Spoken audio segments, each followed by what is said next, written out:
Hello friend, welcome to चांद study point. दोस्तों, आज आप लोग के लिए मैं फिर से प्रीवियस ईयर का टॉप 10 क्वेश्चन जीके का लाया हूं। तो आप लोग कुल देखते रहिए और पीडीएफ भी आप डाउनलोड कर सकते हैं, डिस्क्रिप्शन बॉक्स में दिया हुआ है, आप प्रैक्टिस कर सकते हैं। चलिए शुरू करते हैं। विज्ञान शकुंतलम का प्रथम अंग्रेजी अनुवाद किसने किया? ए Nehru ji, B sir William Jones, सी चेतन भगत और डी वारेन हेस्टिंग। तो इसका आंसर हो जाएगा बी सर विलियम जोन्स। यदि सर विलियम जोन्स नहीं दिया रहेगा तो जॉन निकोलसन इसका आंसर हो जाएगा। अभिज्ञान शकुंतलम महाकवि कालिदास का एक विश्वविख्यात नाटक है। यह संभवतः इसका लास्ट जो है नाटक था और यह संस्कृत में लिखा हुआ है, जिसमें दुष्यंत और शकुंतला का चित्र निरूपण किया गया इस नाटक में। 1789 में कालिदास के अभिज्ञान शकुंतलम का अनुवाद अंग्रेजी में किया गया है, तो आपको याद रखना है। नेक्स्ट पढ़ते हैं हम लोग। अपने मोबाइल को नो पहुंच पाने यानी एक्सेस खोने का डर क्या कहलाता है? ए मोनोफोबिया, बी सोमोफोबिया, सी नोमोफोबिया और डी यूफोफोबिया।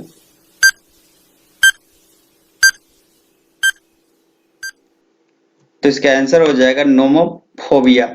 फूल से डरने को क्या कहते हैं? एंथोफोबिया कहलाता है और जल से डरना हाइड्रोफोबिया कहलाता है। मार्च 2016 में गतिमान एक्सप्रेस की आजमाइशी यात्रा दिल्ली और किस शहर के बीच की गई? ए आगरा, बी ग्वालियर, सी पुणे और डी चंडीगढ़। इसका आंसर हो जाएगा ये आगरा। आपको बता दूं कि 90 किलोमीटर तक चलने का प्लान था शुरुआती दौर में, दिल्ली से आगरा तक। अभी वर्तमान में दिल्ली और झांसी के बीच चल रही है। फिलहाल भारत की यह सबसे तेज गति से चलने वाली गाड़ी है। इसकी गति 160 किलोमीटर प्रति घंटा है। दुनिया का सबसे गीला स्थान कहाँ पर स्थित है? अमेरिका, एशिया, अफ्रीका और ऑस्ट्रेलिया। तो इसका आंसर हो जाएगा एशिया। ये बिहार एसएससी प्रीवियस ईयर 2017 का क्वेश्चन था। वंदे मातरम का अंग्रेजी में अनुवाद किसने किया? ए बंकिम चंद्र, बी रविंद्रनाथ टैगोर, सी अरविंद घोष और डी सत्यजीत रे। तो इसका आंसर हो जाएगा सी अरविंद घोष के द्वारा किया गया।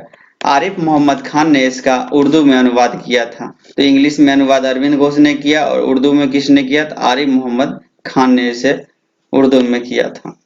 वंदे मातरम सर्वप्रथम 1896 ईस्वी में कांग्रेस के कलकत्ता अधिवेशन में इसे गाया गया था सबसे पहले। एक रोगी के शरीर के अंदर देखने के लिए क्या उपयोगी होता है? ए अवतल लेंस, बी उत्तल लेंस, सी प्रकाशीय तंतु और डी प्रिज्म।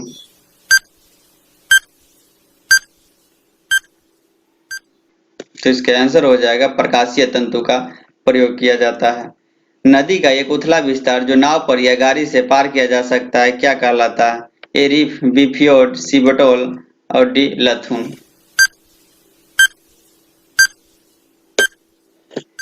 तो इसका आंसर हो जाएगा रिफ कहा जाता है। गंगा को भारत की राष्ट्रीय नदी 5 नवंबर 2018 को घोषित किया गया है।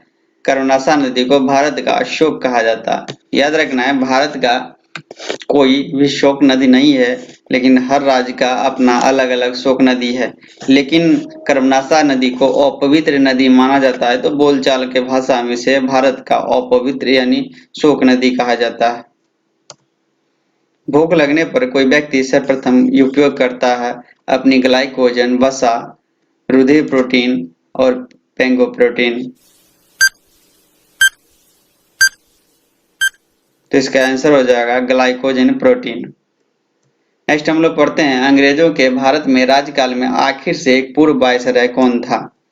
ए माउंटबेटन, बी बेबल, सी इरविन और डी मिंटो। तो इसका आंसर हो जाएगा लॉर्ड बेवेल। आखिर से एक अंत से लॉर्ड बेवेल 1944 ईस्वी से 1947 ईस्वी तक भारत में वायसराय के पद पर रहा था। उसके समय में 1945 ईस्वी में शिमला समझौता हुआ था। याद रख रहा है। अंग्रेजों ने बहादुर शाह द्वितीय को देश से निकाल कर कहाँ भेज दिया था?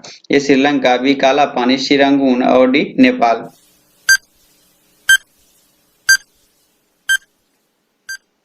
तो इसका आंसर हो जाएगा सी रंगून। मुगल वंश का यह अंतिम शासक था। याद रखना है आपको, यह एक ऐसा शासक था दोस्तों जिसे भारत में 2 गज जमीन तक भी नसीब नहीं हुआ था। इसके बारे में एक विस्तार से आप लोगों के लिए मैं वीडियो बनाऊंगा। स्वयं को ऐसा बनाओ कि जहां से तुम चले जाओ वहां तुम्हें याद करे। मित्रों, स्वयं को ऐसा बनाओ कि जहां से तुम चले जाओ वहां तुम्हें याद करे और जहां तुम पहुंचने वाले हो वहां तुम्हारा इंतजार करे। प्रत्येक दिन सुबह 6 बजे वीडियो आप लोग जरूर देखें। सिर्फ 3-4 मिनट में आप 10 प्रश्न अच्छे से सीख सकते हैं। चलिए कल फिर सुबह आपसे मिलते हैं। धन्यवाद।